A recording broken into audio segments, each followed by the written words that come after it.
Police से तो हमारा वास्ता पड़ता ही रहता है ना? लेकिन क्या हमने कभी सोचा है कि कानून की नज़र में उनके असल फ़राइज़ हैं क्या? आइए इस तजवीज़े में पाकिस्तान के पुलिस ऑर्डर 2002 को समझने की कोशिश करते हैं, जो पुलिस के किरदार और जिम्मेदारियों का तयन करता है।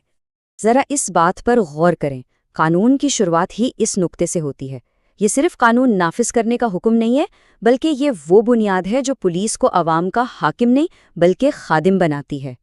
तो सवाल ये है कि ये जो अच्छी अच्छी बातें हैं ये अमली तौर पर कैसी दिखती हैं। आइए कानून में बताए गए पुलिस ऑफिसर की जिम्मेदारियों के इन 5 बुनियादी सुतूनों को एक एक करके देखते हैं।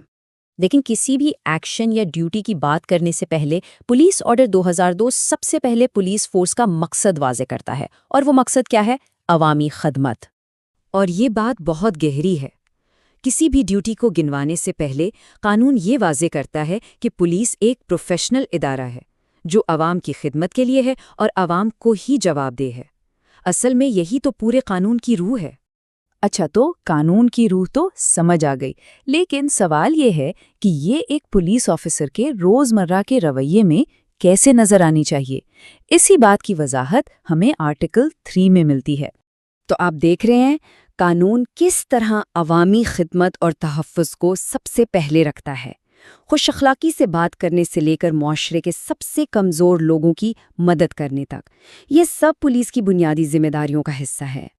ठीक है, रवैया तो तय हो गया, लेकिन ये उसूल और ये रवैया अमली ड्यूटीज़ में कैसे ढलते हैं? आर्टिकल 4 इसी सवाल का जवाब देता है और इन जिम्मेदारियों को 3 बड़ी कैटेगरीज में तकसीम करता है। तो सबसे पहली जिम्मेदारी है प्रोएक्टिव पुलिसिंग, यानी मसला होने का इंतज़ार नहीं करना, माशरे में अमन कायम रखना, ट्रैफिक कंट्रोल करना और जराइम को होने से पहले रोकना। ये माशरे को महफूज रखने की पहली दिफाई लाइन है।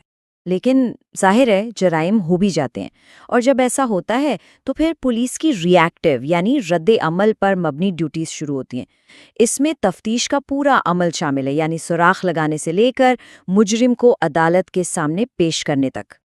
और बात सिर्फ जराइम और अमनो अमान तक महदूद नहीं है। कानून वाज़े करता है कि पुलिस का फ़र्ज़ शहरियों की बराह रास्त मदद करना भी है, उनकी जान, माल और आज़ादी की हिफाजत करना और किसी भी मुश्किल घड़ी में उनके साथ खड़ा होना। अवामी खिदमत का असल जौहर यही तो है। तो अब एक बहुत अहम सवाल सामने आता है। पुलिस को इतने सारे इख्तियारात तो दे दिए गए, लेकिन इस बात की क्या गारंटी है कि उनका गलत इस्तेमाल नहीं होगा? यहीं पर कानून एक बहुत नाजुक तवाज़ुन कायम करता है इख्तियार और जवाबदेही के दरमियान। यहाँ देखें कानून कैसे एक हाथ से इख्तियार देता है तो दूसरे हाथ से जिम्मेदारी भी डालता है। गिरफ्तारी का इख्तियार है तो साथ ही ये भी लाजिम है कि गिरफ्तार शख्स के कानूनी हुकूक का पूरा ख्याल रखा जाए। ये एक बहुत ही ज़बरदस्त किस्म का चेक एंड बैलेंस सिस्टम है।